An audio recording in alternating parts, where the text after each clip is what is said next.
Yeah, the elevator music is crazy.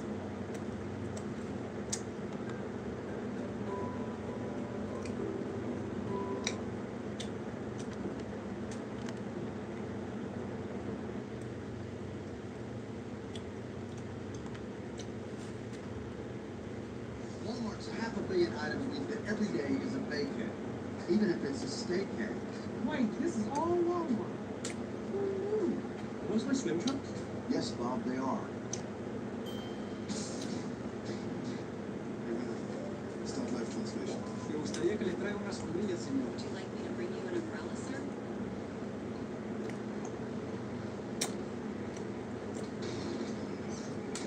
Welcome to the Pay and Save Superstore in downtown Kelowna.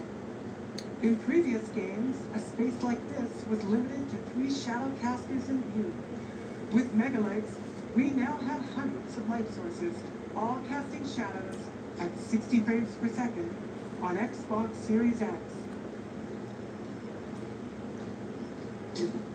This TV display wall utilizes the animated area lights with light functions that are driven by the video itself fully on the GPU.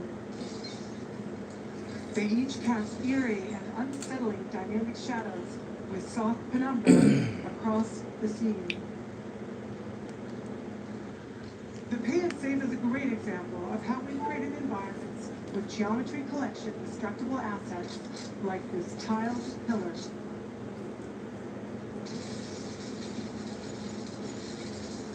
These dynamic objects pass and receive light correctly, so destruction stays visually grounded, exactly the way you'd expect in the real world.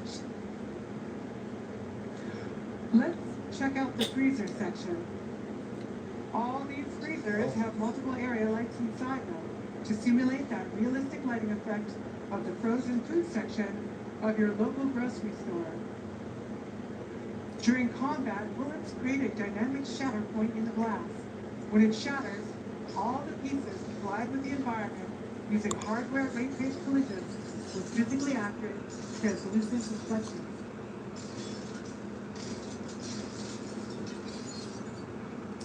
It's amazing to see how many light sources there are in here. There are hundreds of them, from the small lights on Marcus's armor to the large spotlights on the ceiling. There is no way we'd ever be able to achieve this effect or have this many ray-traced area lights on current generation hardware without megalights.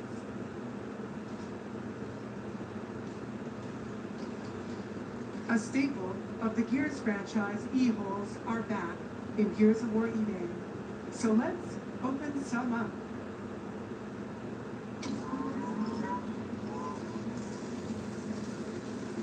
Without all the monsters in the way, you can see all the volumetrics and smoke lit perfectly. One of the things we're super excited about that was unthinkable in the past is having shadows on every single one of our muzzle flashes.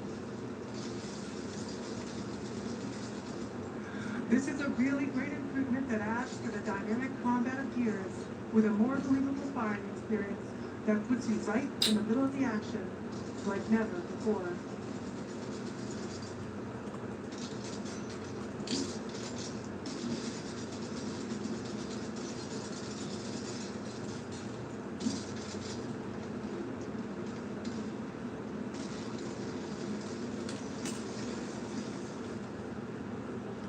Our game isn't limited to just a single space. We can explore the entire city of Kelowna with tens of thousands of shadow casting lights. Delivering E-Day with this level of visual fidelity has not been easy, but we can iterate so much faster with hardware ray trace loop.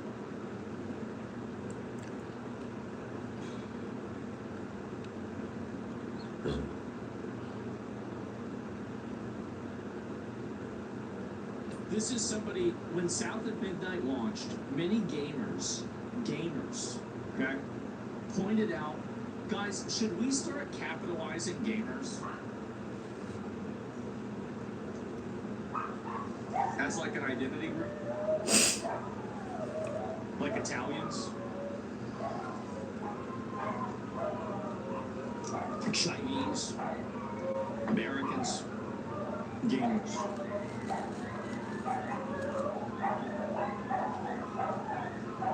I think we might have to do it.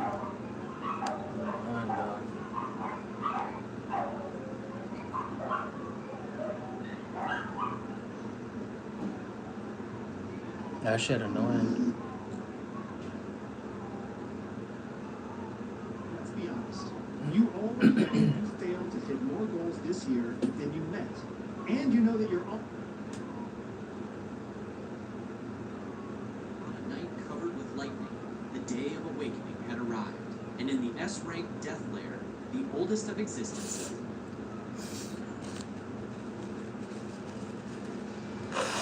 One of the hardest fitness workouts I've ever done. 8 stations, 8 kilometers, 33-degree weather, a weekend full of thousands of people. This was High Rocks, New York. Feeling pretty good. I'm pretty nervous because this kind of event isn't really my specialty. Bodybuilding, like the entire thing is hard, right? Like you have like your nutrition, your workouts, but the day of that you actually perform is like one of the easier parts. Versus High Rocks is like, in my opinion, very hard all the way through.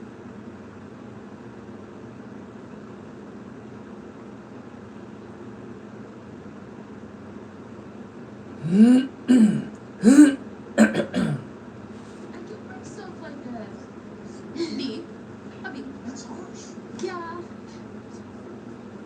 Why is that so harsh? It's gotta catch up. I know, they love me.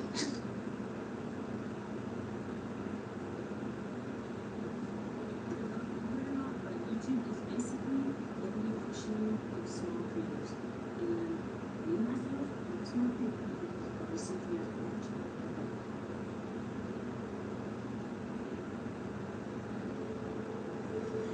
Hey everyone, Eddie here. We are trying.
But they're so tasty. What about Under the Everfall? That's Carpazio's touches on. I already mentioned him.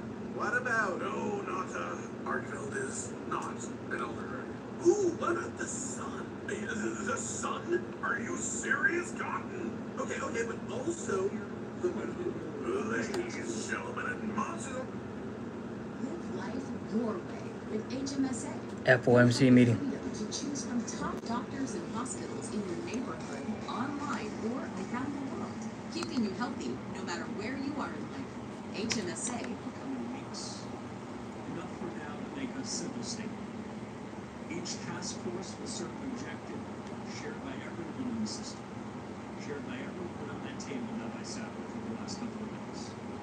A Federal Reserve that is clear-eyed about its mission, fit for purpose, and focused on the future. And with that, I appreciate your attention. I'm happy to take your questions. All right, here we go. Hi, Chairman Howard Shiner with Reuters. Good to see you again, and welcome back. This is a lot to be putting in motion so fast. What is the timeline? Somebody said I miss JP. For each of these. So I think it will depend on the task force. It also depends on the urgency in which we need clear answers. My expectation, I'm still in the business of recruiting and finalizing them. My expectation is the task forces will begin work in the next couple of weeks, and we'll start to get some more information from them, some more framing of how they see things starting in the fall end, hopefully most, if not all of them, concluding by year end.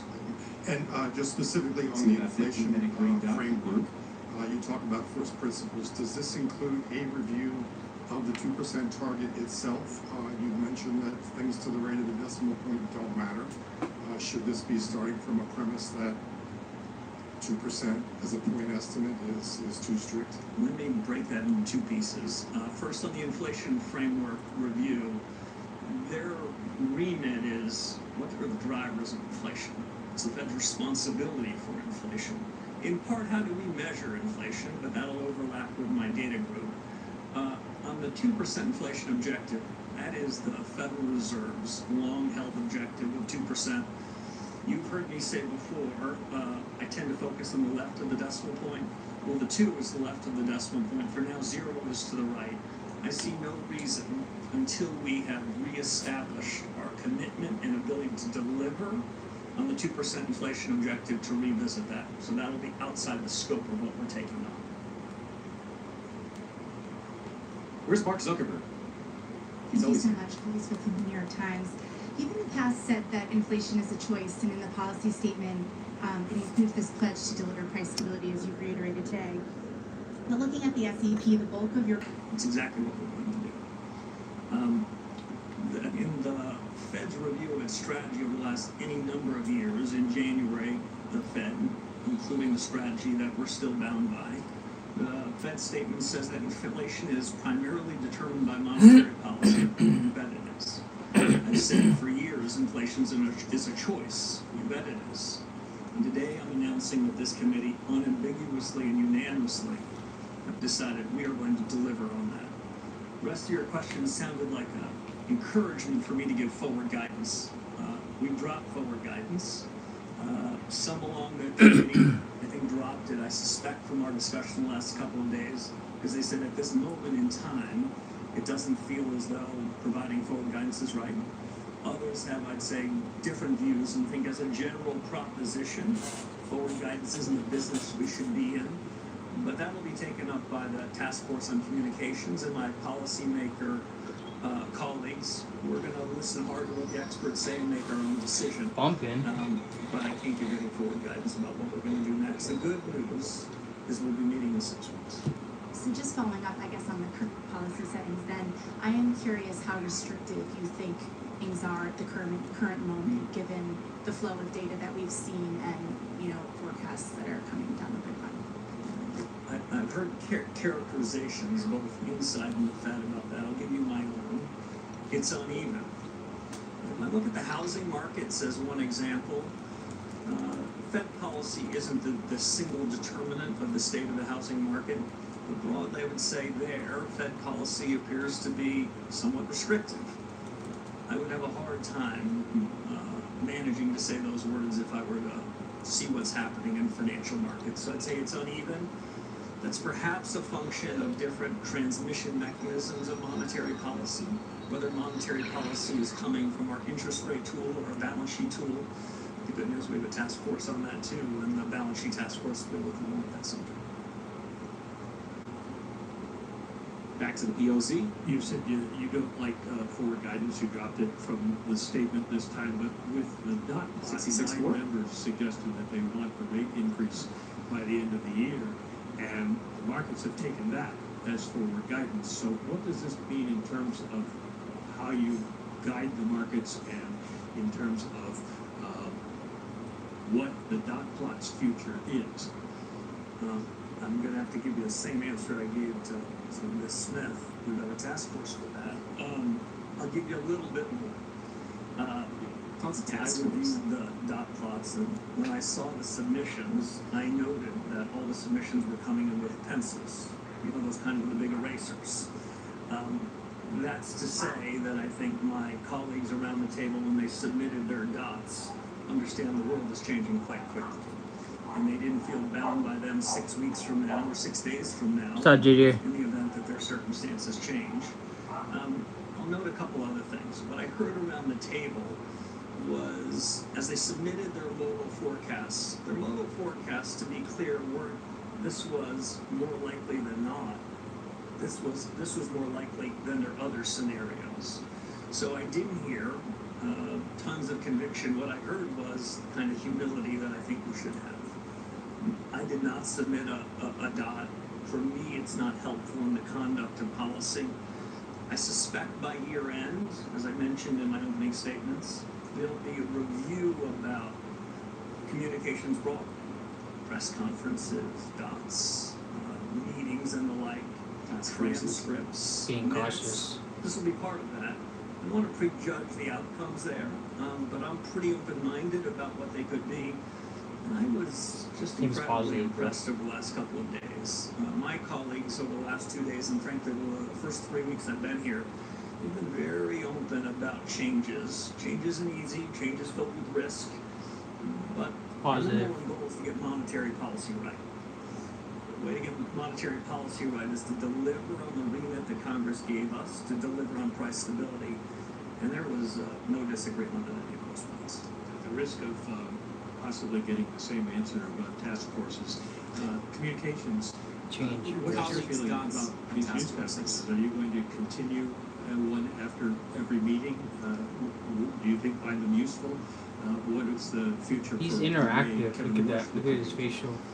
Well, this one's probably got another 15 or 20 minutes in it, so I don't want to prejudge the outcome.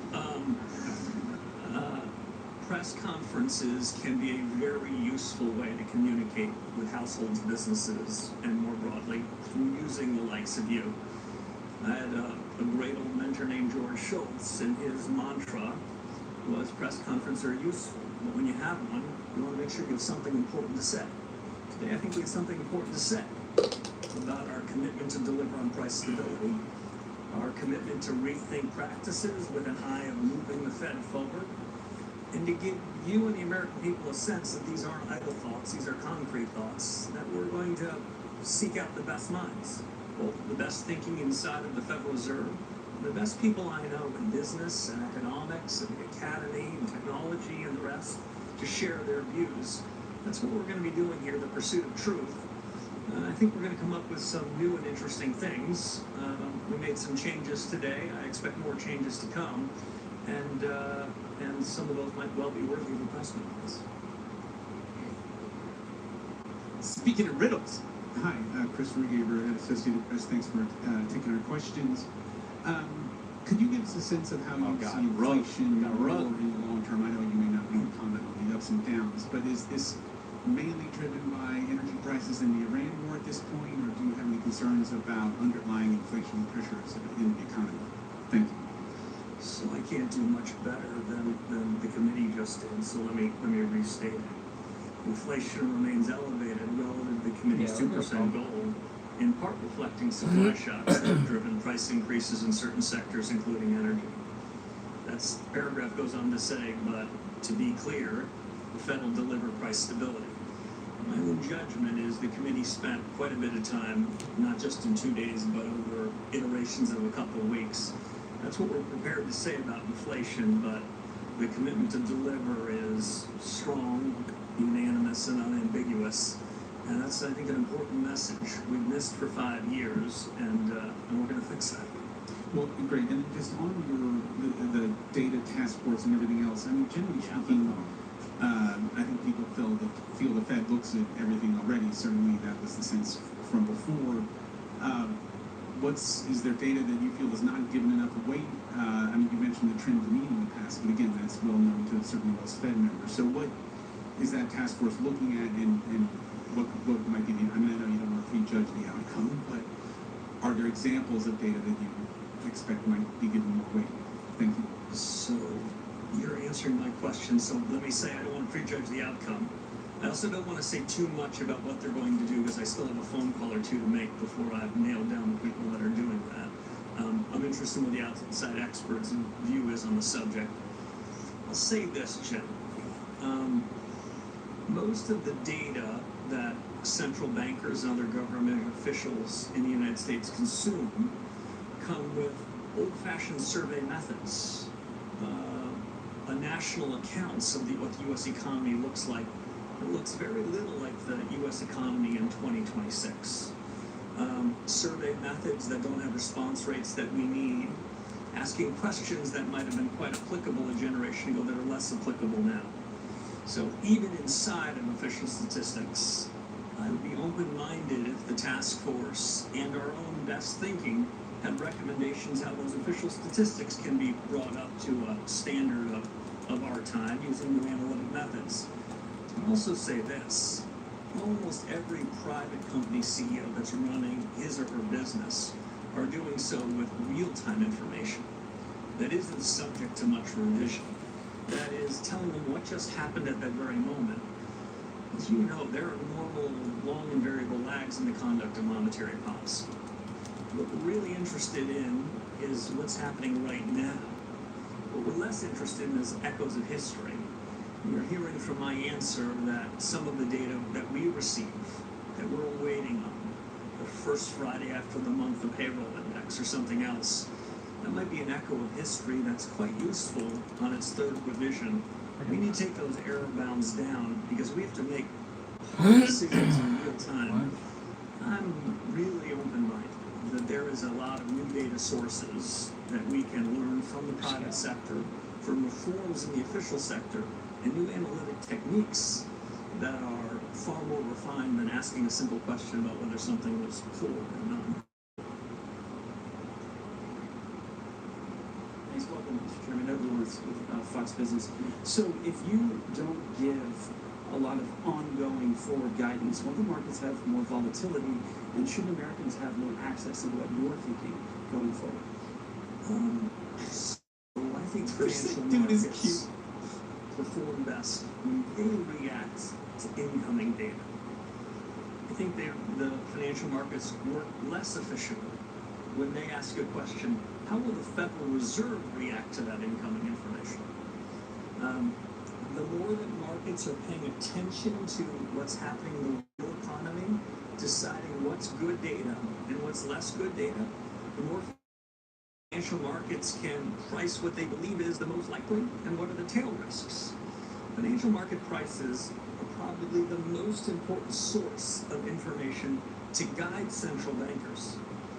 But when all the financial markets are doing is reflecting back what we've said, then we're taking the most important source of information and we're being blind to it.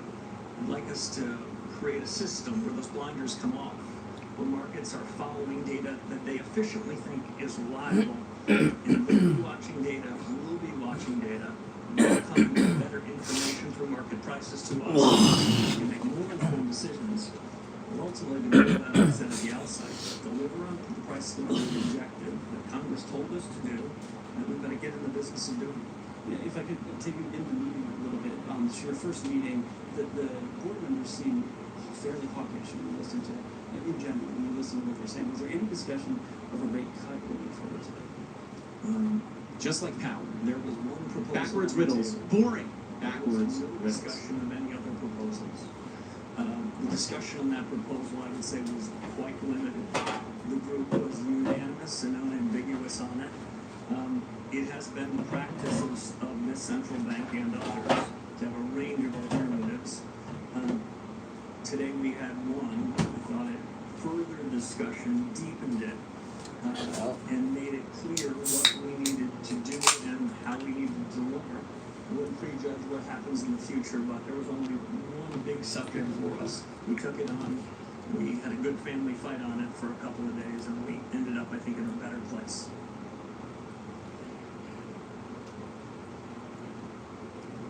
Thanks a lot, Claire Jones, Financial Times. Coming to this blind, reading this very nice short statement that I think we've all appreciated in the room. One might wonder why you didn't raise rates today, considering what we're saying here about the risks to US inflation and your mandate. I guess, why not, and what would you need to see in order to get to that place? And secondly, on your task forces, are there any best practices at other central banks that you would consider looking at? Thank you. I'm glad they're in the practice of giving you two questions, because my answer to your first question was to be very curt. I've got nothing more to say than the statement itself. And to the point of the question I got before, market reactions to what we say unfiltered, I think is more helpful than having delivered a statement and then improvising further upon it. Best practices and task forces. This is a subject I've thought some about. I've been on a task force or two in my life. Best practice. Find the best minds. Ensure that the task forces have a range of people, both by backgrounds and predispositions, so they too can have a bit of a family fight. Make sure when you establish a task force that the group that's going to be the recipient of the information feels as though they've got some equities in it too. That's why we're looking for, having done the final roll call, some of the most significant talent we have in the building and across the reserve banks on each of these, and in some sense seconding them to this group for a period of some number of months, so that the leaders of the task force know what the most analytical central bank in the world thinks about that. They can reflect on it, and a final best practice, we're not outsourcing decisions to anybody. Administrations, past and present, reserve banks have chosen a group of 19 people around the table. These will be our decisions. We can agree to some of the recommendations, disagree with others, have a good family fight about it. But what comes from them will, I hope and believe, make the discussion we have internally better, stronger, more of a dialectic, so that we can finally deliver on that price stability objective. Just a quick follow-up on your markets point. If you look at 2-year yields, they're really suggesting that markets think more tightening is needed. Would that be your read on what the 2-year yield is saying as well? We're in such a good place. This is why we don't do third questions, I presume. I'm not going to offer any commentary on market reaction over the last 30 or 60 minutes.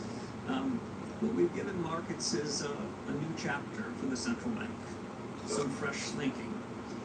What we've given markets and households and businesses, I think, is a commitment to ask ourselves hard questions such that we can deliver on the promises that we've made before.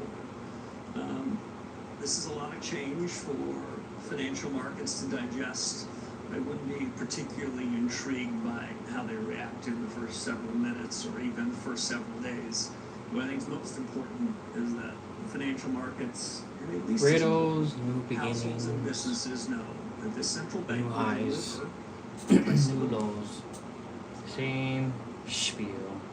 Of course, Brian Chung with NBC. Thank you for taking our questions. So, when you say that we've dropped forward guidance for the layperson, that might sound like the Fed's going to say less or offer less insight into where their borrowing costs might go.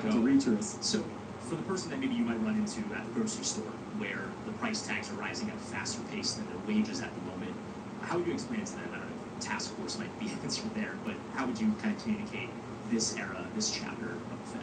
If I told somebody in the milk aisle that I have a task force for that, I think that would be doing a very poor job. So I appreciate it. This guy's got a task force for everything.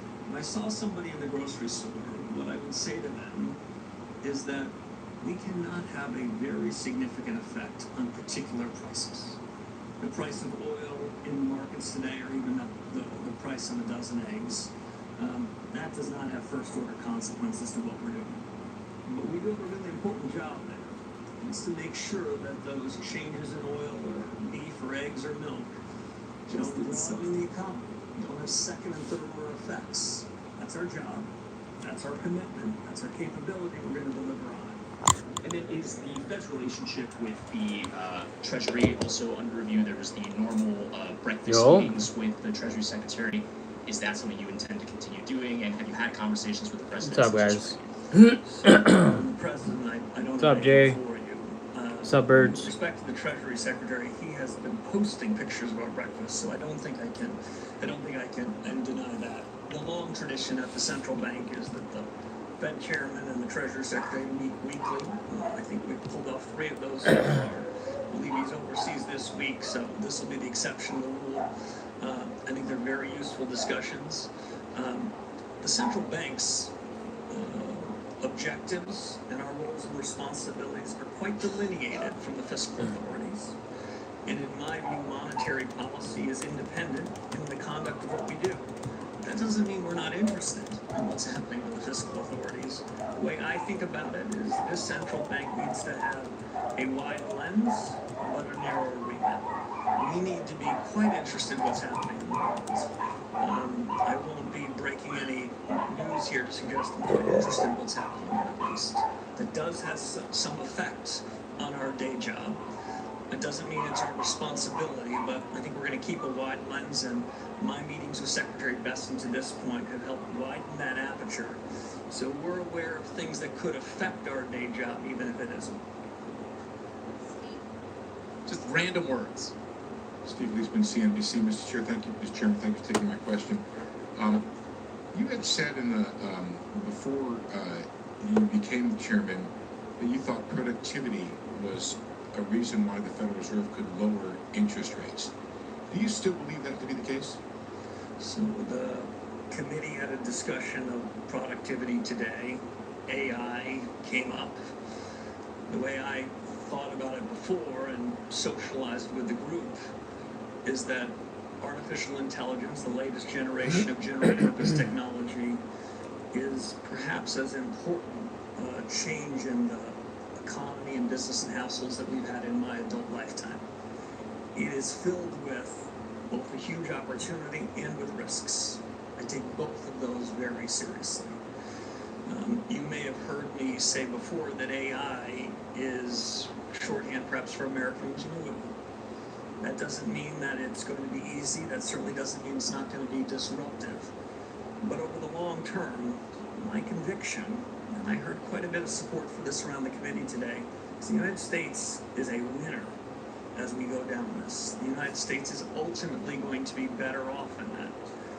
And to bring that back to the conduct of policy, timing, scale, speed, implications for output and employment, it's one of the things we have a task force to do. If you don't mind, a follow-up from the other side, which is that when you look at the strong job growth that's out there, the elevated inflation, GDP seems to be going pretty good, and the stock market seems to be soaring. Do you look around this economy and see the funds rate being restrictive? So that's your second question. I'm going to give the same answer that I gave before. I'd say as I think about the conduct of policy, what matters is what's the effect of policy. Not what do we say, but what happens. The best way I can describe it is it's uneven. I do see some restrictiveness in things like housing. It's hard to use those same words anywhere else. I'll just make one other point. You talked about one of our dual mandates on the employment side. I don't believe that we have a pool choice. I don't share the view that was expressed a few generations ago that a Federal Reserve chairman show up at a podium like this and say, you gotta choose. And you're gonna have to decide whether you're willing to tolerate higher inflation. Good morning to you. To put more people at work. I don't believe in that.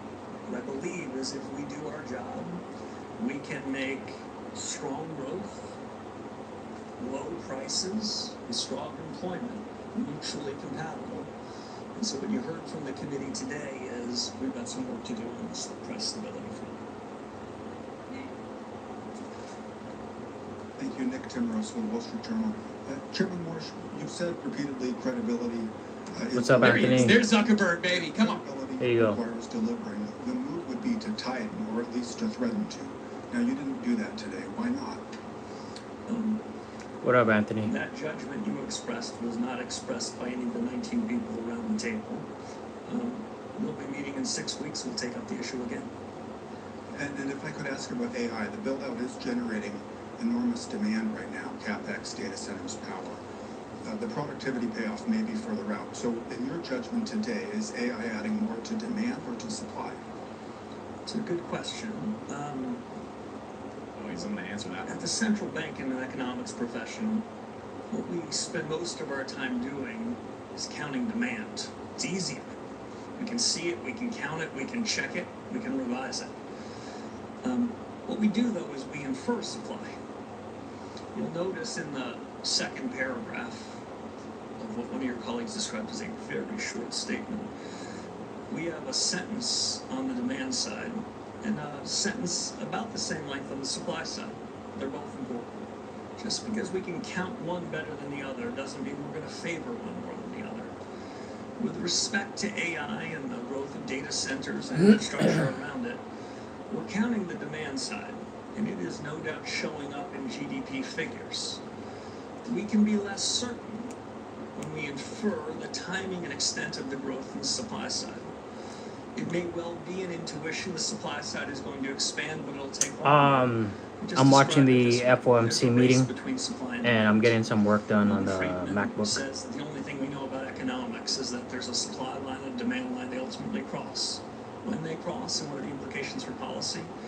The good news for you is we have a task force for that. No way, dude.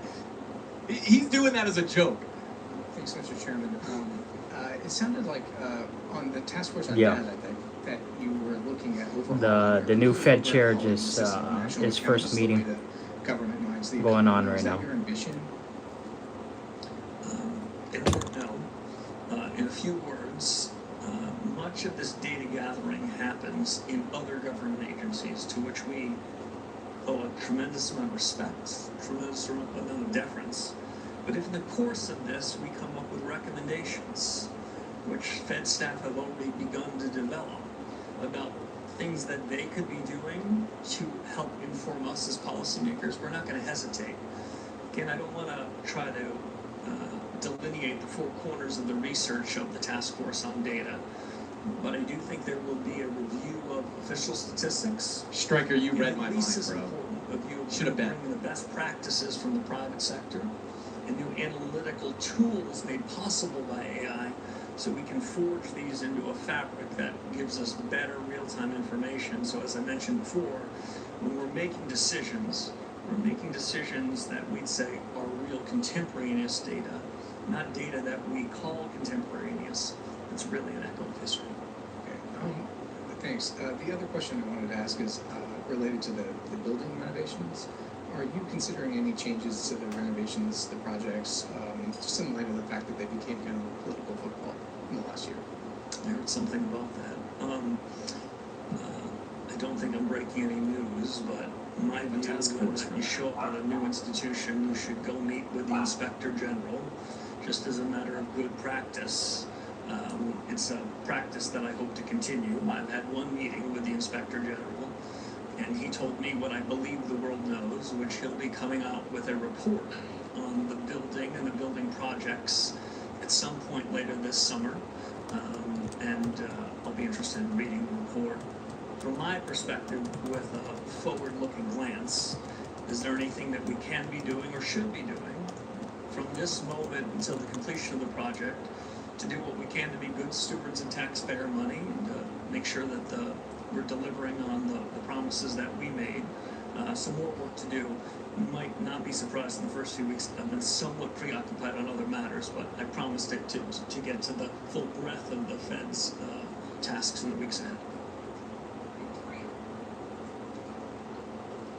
Hi, Victoria. No. So I know that you did not submit a forecast, but you are the person who is authorized to speak on behalf of the FOMC. So I'm wondering if you could tell us in the SEP the increase in the expectations for inflation. Is that all because of the Iran war? What was the discussion around what the expectations for inflation being higher and also potentially growth being slower? So, my read of what I heard in the room reflected, I must admit, the SEP's is half of my colleagues thought the policy rate, given all those developments, should be at this level or lower between now and year end, and the other half thought higher.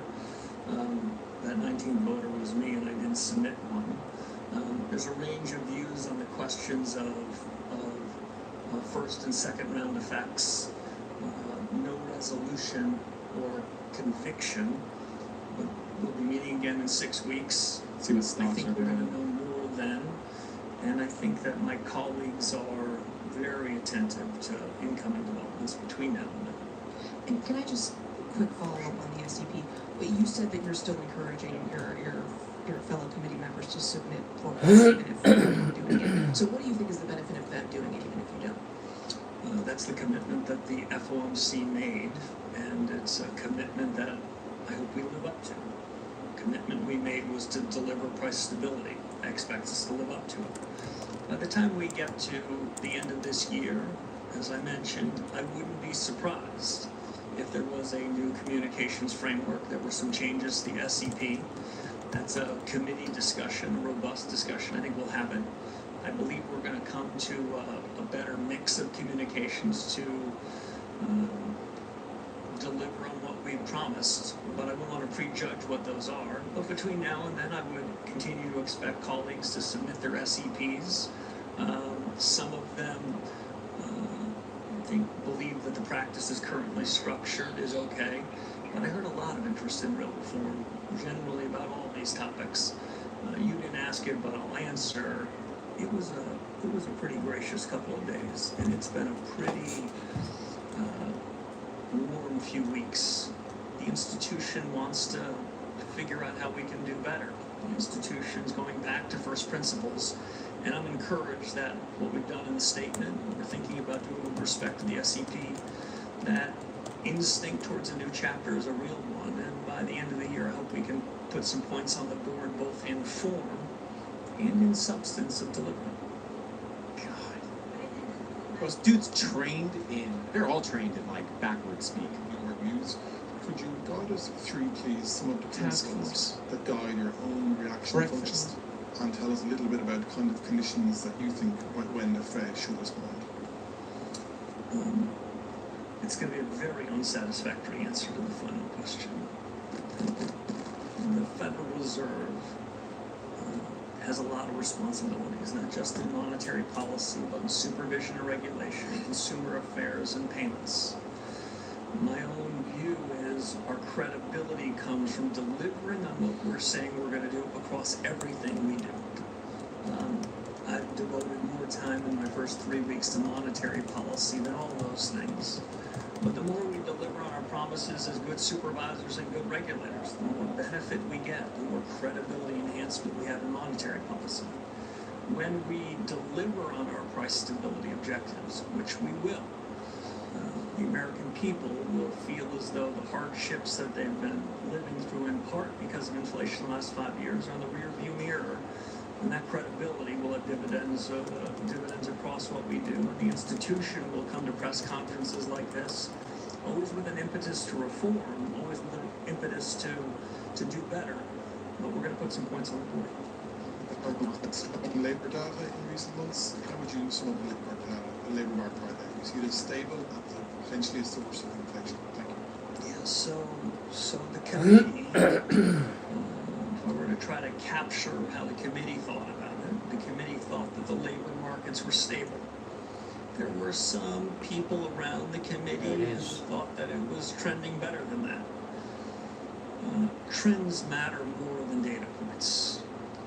What's happening over 3 or 6 months matters more than any one data point, any one data release. And I'd say the jobs data has been moving in a good direction. If I heard one other thing around that subject over the course of the last couple of days, what I heard was that strong productivity-led growth is not something that we fear, but something we embrace. Thank you all very much. Hi, Lilo. Hard stop. Oh man. Wow. Hard stop. Alright guys, if you just tuned in, well, I'll let you know what you missed. Committee, task force. Dots. Breakfast. That's Rear right, view mirror. Lilo. Just you. Points on the board. Task force. Task forces of the task force. Committee. Dots. Breakfast. Car door. It's pretty much what he said, guys. Bitcoin, pretty much just pretty much where we left it. Just continued the rejection here, played with the macro value area low, guys. I mean, there's your FOMC wicks. Push to the upside, push to the downside. Liquidity left above 68K. And our 63K level untapped. Both key levels just kind of just bing bong sideways. This is potentially one of the most lackluster FOMCs. Now, it does not mean, oftentimes, guys, right after the meeting is when you start to see the volatility come in.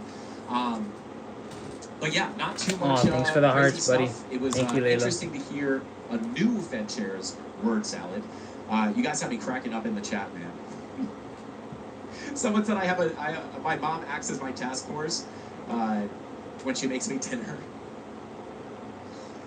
But to be honest, guys, yeah, from a chart perspective here, really not pretty much a nothing burger. Which again was my original thought. It was a nothing Didn't burger. come up with any kind of shocking This meeting insight, was at least on the basically decision, which oftentimes gives us just a little bit of volatility, and we just kind a of meeting that From a didn't chart have any perspective, I would say significance the, to it. No key levels remain exactly the same. information, $68,000 liquidity, nothing. $63,000 golden pocket value very high weekly NPOC. Biggest level of interest, 68K, biggest liquidity level above. With money flow coming out here on the 90 and 80 minute and the incoming daily red dot, I would say that is your case for the push to the downside. And then if we do make it down to 63K, that will be where I will reassess and see if I want to compound my long position, look for a potential bounce. And if we get the push to the upside, again, this is really the only area of interest. I am going to be looking for a short because I am already holding from higher. But yeah, what did you guys think? What did you think?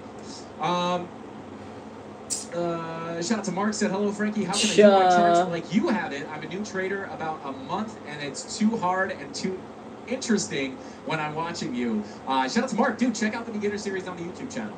I don't know, there's like over 10 videos in there, totally free, and it'll get you up to speed on exactly what I look at, all the tools that I use, and it'll get you up to speed with what we look at here on the live streams.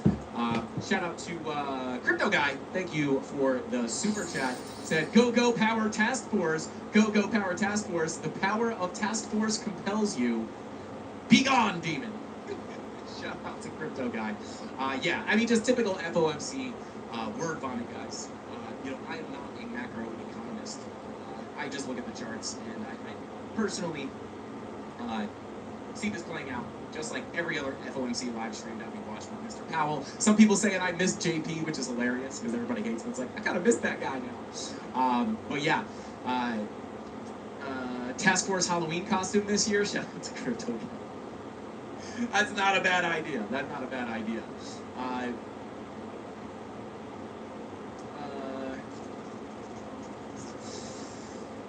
Shout out to Saba, said, Frankie, can you tell us when we can expect to be interested in longs at 63K? Well, I would say from a timing perspective, when we push into the level. Now, of course, whether I take that trade or not is going to be dependent on whether we see the confirmations. You know, as we get down here, again, you know, I always say trading is a game of trapping, not a game of hunting. You know, the if this then that is, again, I am holding my shorts from higher, holding my longs from down here, so I'm just kind of chilling. If we get the push into 68K, I will very likely take some more profit on the long position. If we get the move down to 63K, I will take profits on the short. And then once we get down to 63K, I will look at the price action and money flow, which, to be honest, if we get down there right now, guys, my anticipation, if we push down there maybe later today or tomorrow, we're going to have the 90-minute money flow crossing into the red with the daily red dot, which could very well call for a continuation of the downtrend. But this is 100% going to be the big level to hold. Very simply put, it is a golden pocket retracement. Definitely a place you could be looking for the higher low to come in. And the medium time frames could be calling for that. 4-hour money flow technically still in the green, although it is starting to leak out. 5-hour money flow in the green, 6-hour money flow in the green. So I am interested in longs there. Now, once we get down there, if that 4-hour money flow is leaking out and we got that 90-minute crossing into the red with the daily red dot, really the thing to look for is for this to hold. Once we lose it, we are accepted inside the profile. Very high probability rotation back down to the lows. at least the POC, but very likely down to the lows at about $61,000. Once we get down there, we'll identify if it's going to be, at that point, this would be kind of the last place to bounce in my opinion. But once we get down there, just like when we talked about if we got back down to this profile low, once we get down there, could we get a bounce? Sure, but my anticipation would have to be to come down and take out the 60K lows. It's going to be similar here. If we get down there, I would have to say money flow is still going to be on the red and on the daily, right? At that point, I am probably going to be expecting to take out those lows at 60K. So biggest areas of interest to the downside, $63,000. I won't know if I'm actually going to take that trade until I'm able to look at what the price action is telling us when we get down there. In which case, I'll stop out of my short, or I'll stop out of my long in profit, and then hopefully the short can continue to pay us out down to 50K. If I see the signs that we're looking for in the Discord, I will go ahead and compound my long, still take some profits on the short, and then I'll just hold that long, and hopefully we can get inside this profile. But we are just in kind of a locally a tight consolidation. We're losing the macro value area low. Money flow is coming out here on the lower time frames. So again, that does indicate, like we said in the beginning of the stream, high, low, lower high, lower low, lower high, lower low.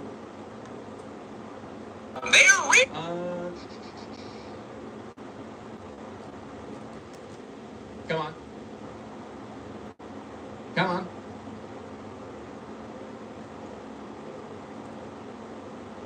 Hold it. Come on. Go ahead. Boo. All right. She's repelling. Go. All right. Well, we'll leave that line there. Shout out to Golden, said made 33K today, so guess what time it is? Oh God, oh God. There it is. Shout out to Golden.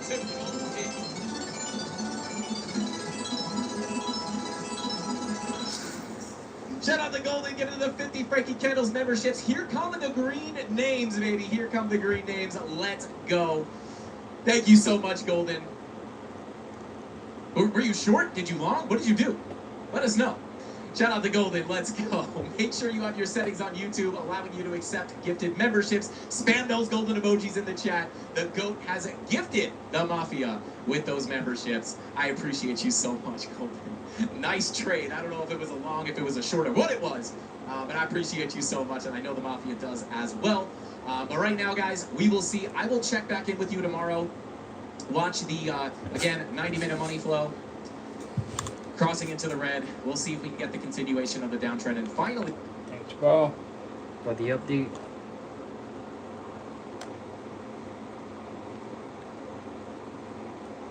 Joe here.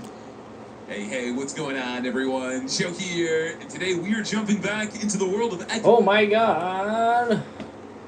Oh, fuck you. Let's go. It's a nice dumper Rooskies.300年前，深渊降临，游戏与现实融合，耐心透露100倍，人类沦为魔兽口粮。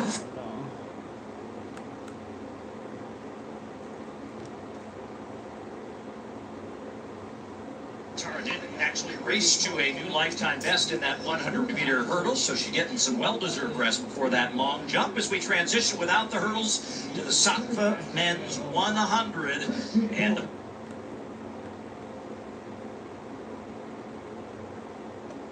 我就去周边的林中采采草药什么的。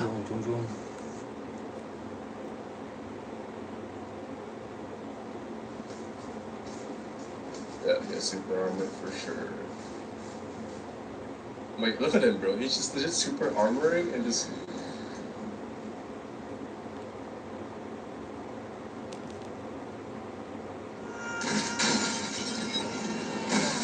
What is happening?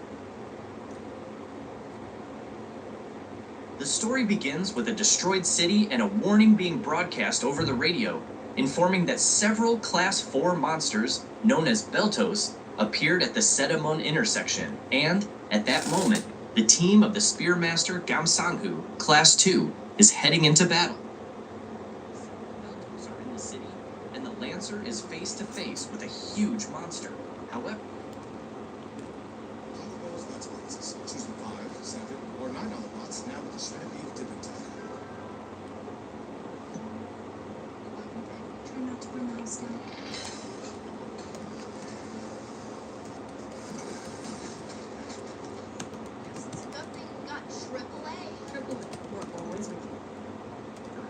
begin to gather in their bodies and unleash a powerful gust of wind that intimidates Gamsanhu, as receiving that wind attack from 10 monsters at the same time feels like his eardrums might explode. What up, though? At that Have a moment, nice day. a lightning bolt cuts through the sky, striking above the direction of the monsters.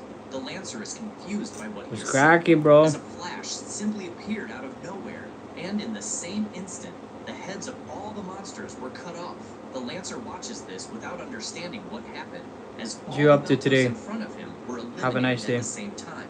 His companion praises him for having finished off so many monsters at once. However, he says he didn't do anything, especially because he's not a specialist in large area attacks. She becomes confused and asks who it was. He says he doesn't know. Oh, I ain't trying to watch all that, bro. What the fuck? If you want a monetized YouTube channel, but the 4,000. God, guys, I need this 4,000 watch hours. And then I can be monetized. Let's go, guys. Oh my god. Now I got access to the full game here, so let's do it.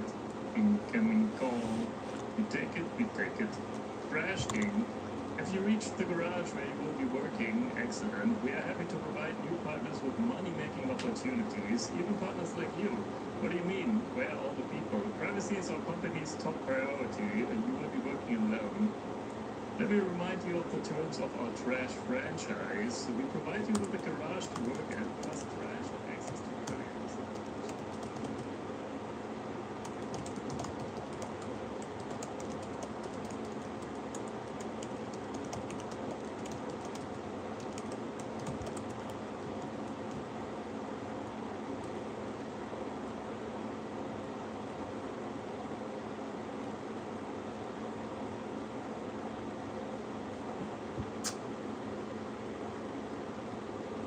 Bye. Have a nice day. What you up to today, bro?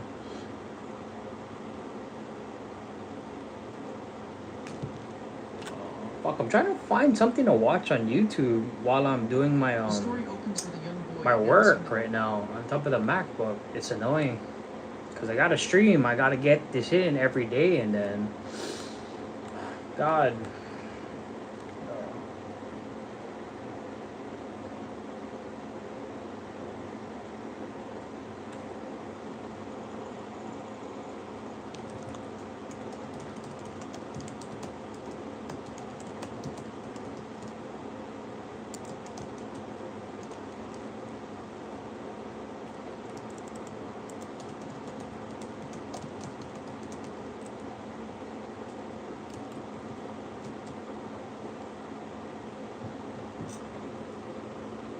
Yo, crazy here. Yeah, the market dumped today, guys. The market dumped right after that meeting. Right? It wasn't like a really fat dump. It's, you know what I mean? It seemed like he seemed optimistic, and he was just answering questions to the best of his ability. Because this is his first meeting. He doesn't even have the data to come back to rebuttal and play dance with everybody. You know what I mean? So my thoughts on the FOMC meeting today is just his first dance. You know what I mean? He was trying to get the vibe of how everybody would attack him with questions, and how he would have to come back and re-angle his wordplay that he would have to say. So I mean, the guy is really good. He has this different delivery of how you would listen to Jerome Powell. Jerome Powell, he's actually a really good a good speaker. That's why Jerome Powell is a good Fed chair. A lot of people got to get used to this guy, because I'm pretty sure everybody was on Poly Markets trying to dissect on how this guy's analytics of his words and the play is. Because he's probably going to say data, guarantee, change, bottom, restructuring. The words, I mean, there's key words that people are looking for. But don't take advice from me. It's just, as a human being, 35 years on this planet, you can learn a thing or two about psychology of how things go. When you just shut up and watch and observe, you actually learn a lot. That's why it's good not to speak most of the time. It's good to be quiet and just observe the room. You don't gotta be the shining star like most of these other streamers that are going popular right now. There's a streamer that just loves the attention. Crazy. Streamers love the attention, but there's dual dynamic streamers that are going crazy on Kick right now. So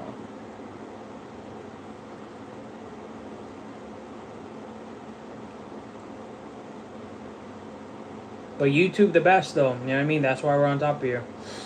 Look at iShow Speed. He's just mainly on YouTube, bro. Is growing like a mad fire. Mad fire. He's crazy. Kudos to that guy. I'm just starting my journey. Like usual. Lie.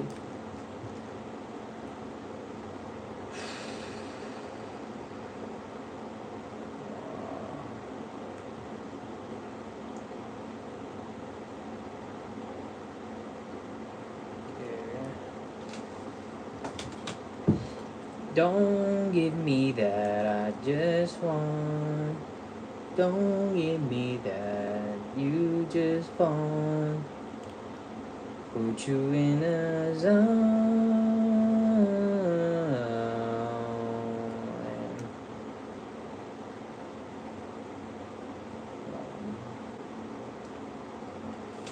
Cause everybody on my channel.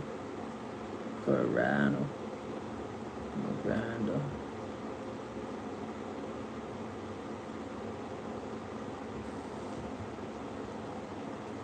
Boys and girls, yep, it's a big Arooskies with a dumper Haruki.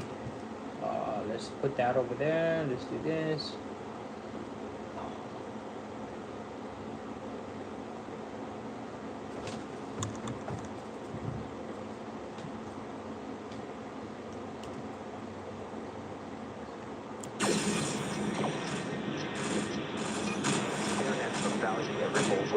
Much bigger than just cross-border payments. Kind of like Amazon with rare books in the early days. This market happens to be a $10 trillion market. You're at a historic turning point. You said in the past that you are doing for money what email did for communication. Moving the whole revolution forward. There's trillions of dollars. Trillions of dollars. Is there a possibility that Ripple could take over Swift one day? Well, is there a need for XRP in this mix? Absolutely. Welcome back, ladies and gentlemen, to another episode of Farmers Club. Let's get right into today's video. We have to talk about something very important, and please share this video with everybody because I hope this is able to clear up everything.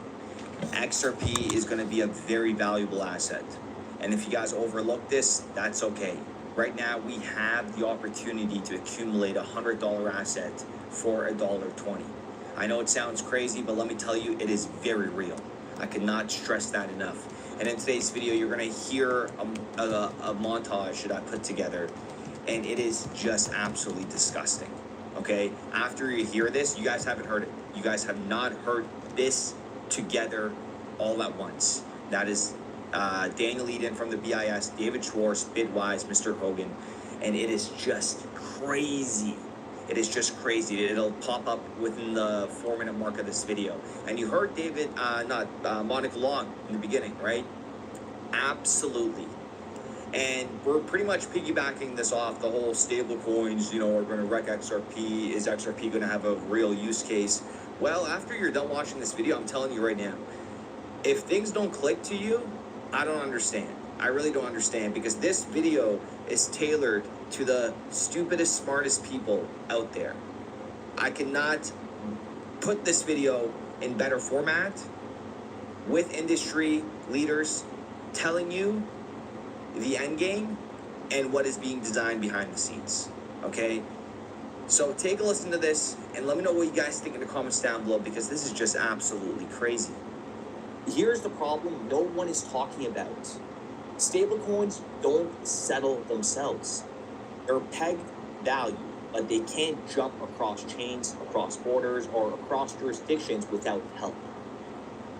That's why the biggest banks in the US, JP Morgan, Bank of America, Wells Fargo, Citi, are now working together on a joint stablecoin initiative. And like, even listen to what Ryan Rugg said here from Citibank. Which includes not just the Citi tokens. We want to work with other banks, like we've done on the regulated liability network with the Fed, other banks. But clients don't want, individual bank tokens. They want multi-token, multi-border liquidity for added efficiencies. Token, multi-border liquidity for added efficiencies. They're building something compliant, something real, something that can scale inside the system. But again, stablecoins do not bridge themselves. They will need a settlement layer, neutral, fast, liquid, and battle tested. And that's what has been going on for the past 10 years. These regulated institutions are not going to go ahead and, start working hip to hip with pretty much a financial company like Ripple is. They sell financial products until they see a longevity of that ecosystem. So that's where XRP steps in. Remember that XRP was not built to compete with stablecoins. Monica? Is there a need for XRP in this mix? Absolutely. We use a mix of assets to serve our payments customers, so including stablecoins as well as XRP. The use case for XRP in particular is as it was envisioned by the original creators of the ledger and of XRP, and that is as a bridge asset for the long tail of currency pairs. And we're talking about tokenization of other types of assets. In the future, when you have new types of assets tokenized on chain, having a really efficient intermediary bridge asset to make, any paired liquid is important. Any paired liquid is important. It was built to bridge them. And can you imagine the tokenization that is about to pour in? I mean, that's just one use case. Don't forget about the ETFs, the ETPs that are going to utilize physical XRP locked up, right? That is going to be taken out from the circulating supply. Remember, it connects the siloed systems. USDC, tokenized yen to euro, cross-chain, stablecoin liquidity. I mean, just to name a few. And in order to do that, to serve as a liquidity engine behind a global $5 trillion stablecoin layer,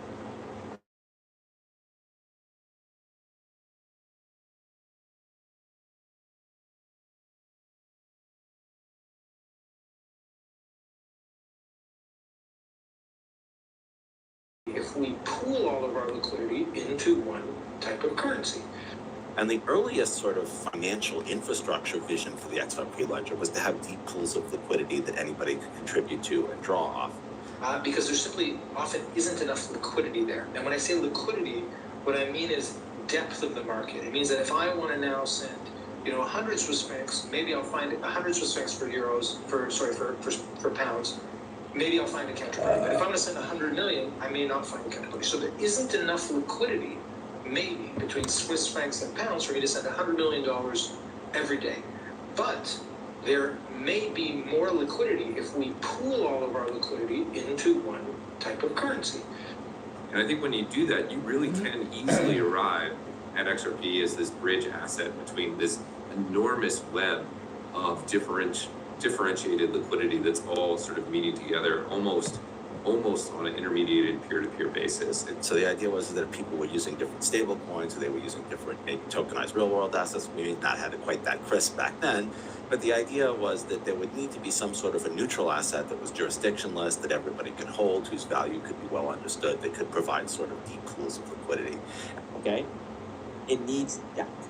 Actual capital, real value in the asset itself. And let me kind of give you this picture, okay? Please listen up here, listen up. Let's say there is 70 billion XRP in circulation. So let's reverse engineer the value. Okay, we're gonna reverse engineer the value. Once XRP starts playing the bridge role between trillions and moving stable coins and tokenized assets, its market cap cannot be equal to the stable coins it's serving. It must be greater to provide, keep in mind, the instant access, the zero slippage, you don't want any FX settlement buffers, and you need liquidity redundancy. Very important. So when XRP hits $100, that's a $7 trillion market cap. $150, $10.5 trillion market cap. And are those numbers realistic and will happen in the future? 100%. That level of liquidity is not optional. And majority of individuals do not even understand that.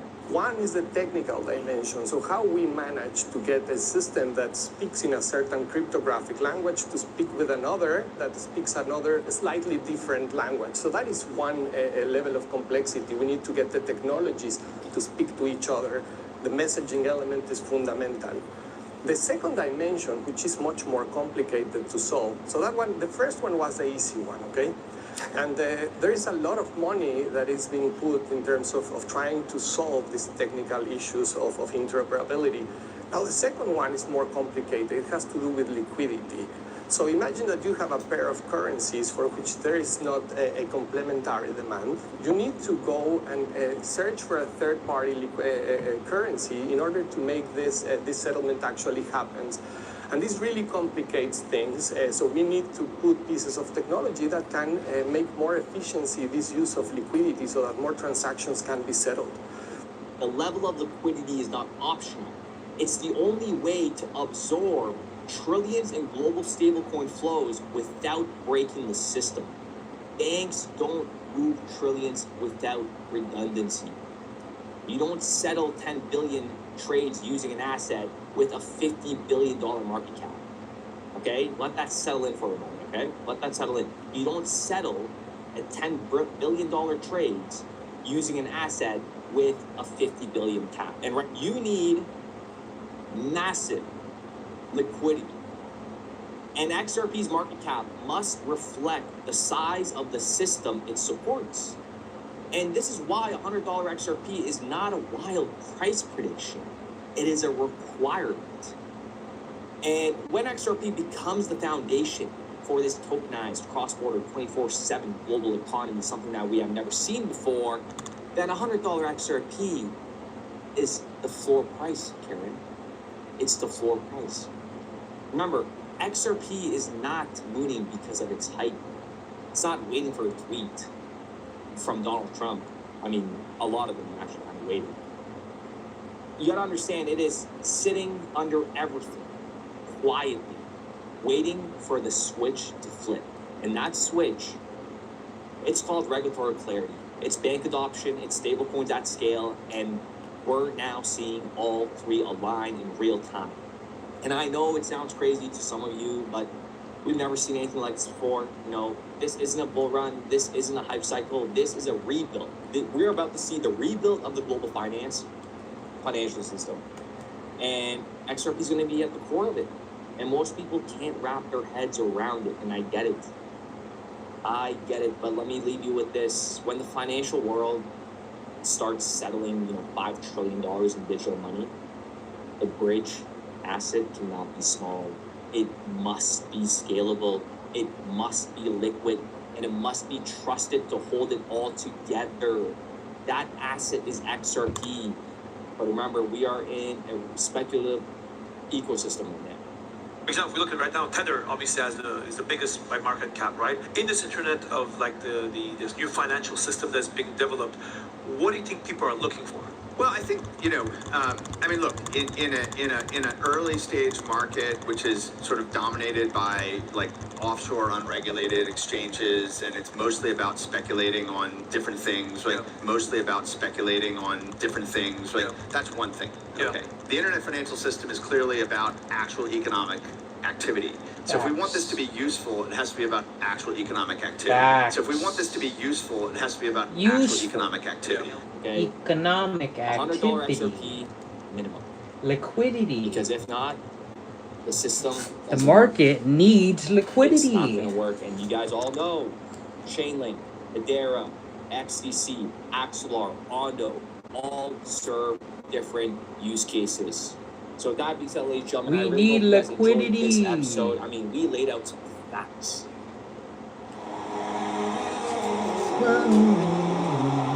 Persistent in the future. But XRP, it's really about this very fundamental.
I'm healing, guys. I'm healing.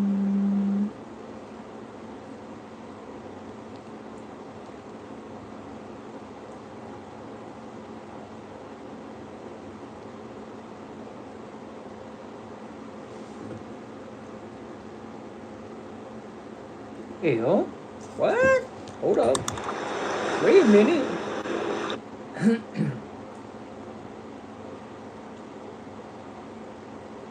We gotta get this fucking video, bro. Screw that. We gotta get this video. Record this whole damn thing. Record. Let's go.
Shit.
the best.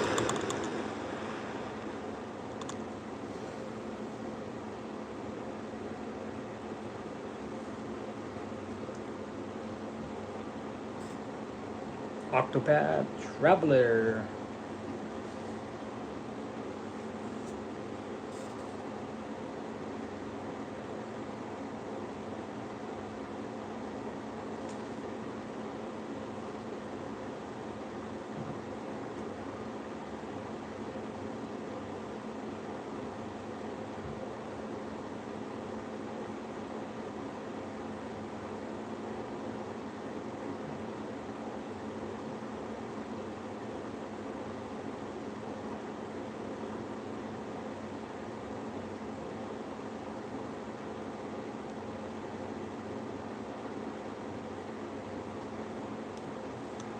That's crazy.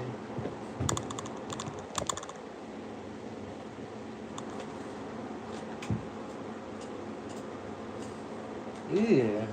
See, that's why I stick to myself. That is nasty. These people are so degenerate these days. Smashing anything. Ooh, guys.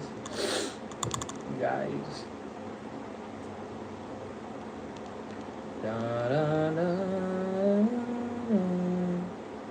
On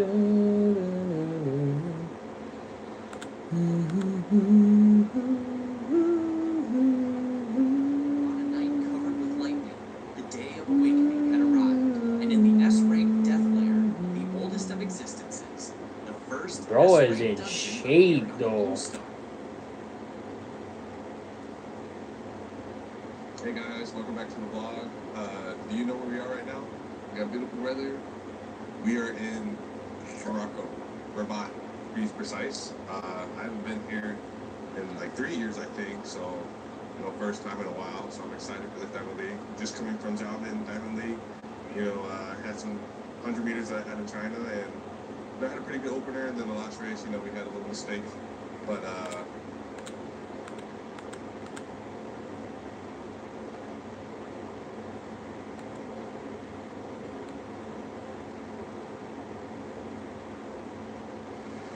On the all-time list, he comes into the home straight with a bit of a lead. Lima looking the strongest. He is really powering down now. It's going to be a race for second. It looks like Kuchek is pushing hard, but Lima's going to be the one that takes it. Eyes on the clock, 47.67. It's just outside the meeting record. It is rounded down, 47.64. National record for Delgado in second. And now Molnar coming through with real strength here.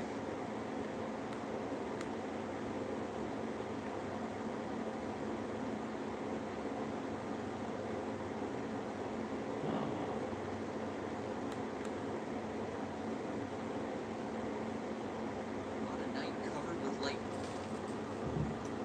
Gotta slow down.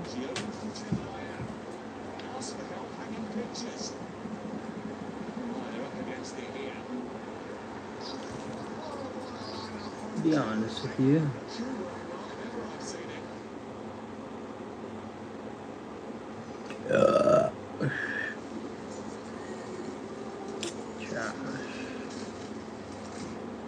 Something almost like it's like it calls to me.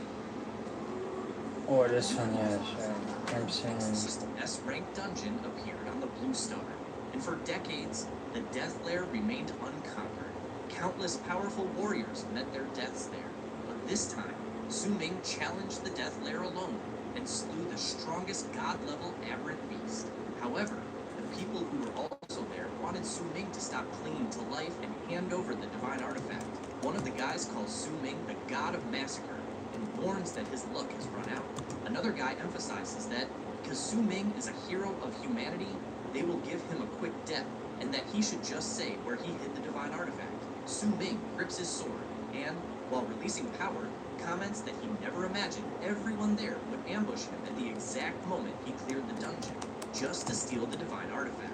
So he wants to know if that had been their plan from the beginning. Zhang Tang steps forward while equipping his powerful weapon. Then, he raises it high and asks Su Ming to hand over the divine artifact, stressing that, for the sake of their... Oh, I got some shitty ass fucking anime popping up right now, bro.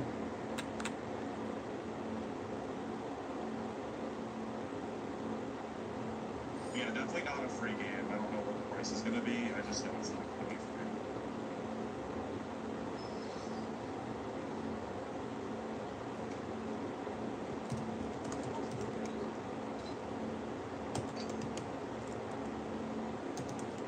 The super overtech is like slight BP quarter. Maybe in a sense. Maybe a little bit. Black Arrow Guide chance is very low, especially if you're asking for this playtest. That is like.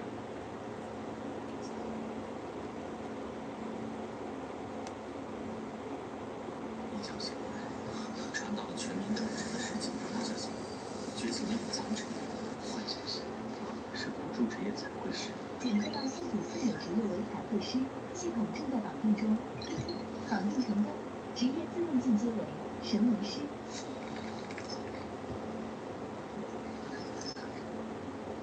真内挂，就是说我可以把《山海经》，甚至是神话体系里存在的生物，都通过神文的方式刻印出来。这个世界只有千奇百怪的多生物，哪里听说过什么硬语、竹、凤、蝎？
下班猝死之后，我穿越到了原始世界。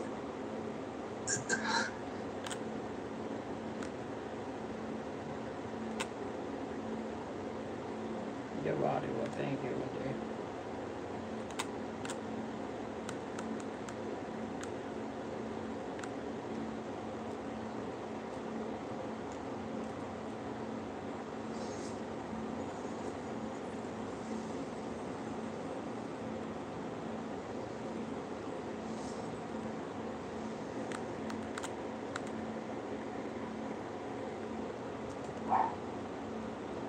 It is so fucking embarrassing.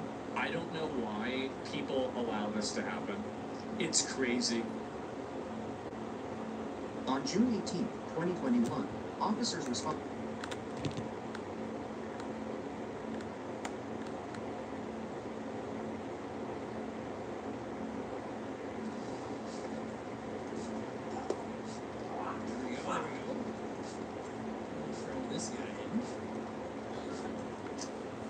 Alright, buddy. Tired of sacrificing Let's get you. looking and drawing portion crypto data. That's why we developed Pure Selection Premium, specifically enriched with hydrating power and skin loving ingredients to provide identity and luxurious shield, all at an affordable price. For help.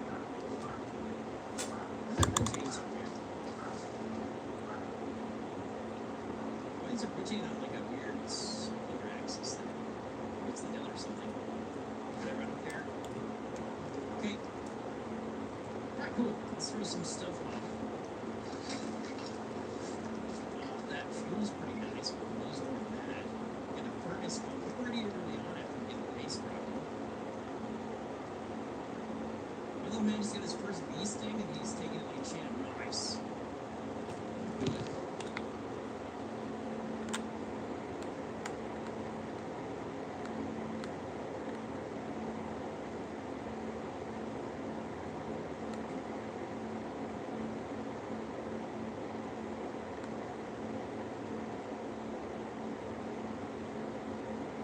What is going on, everybody? And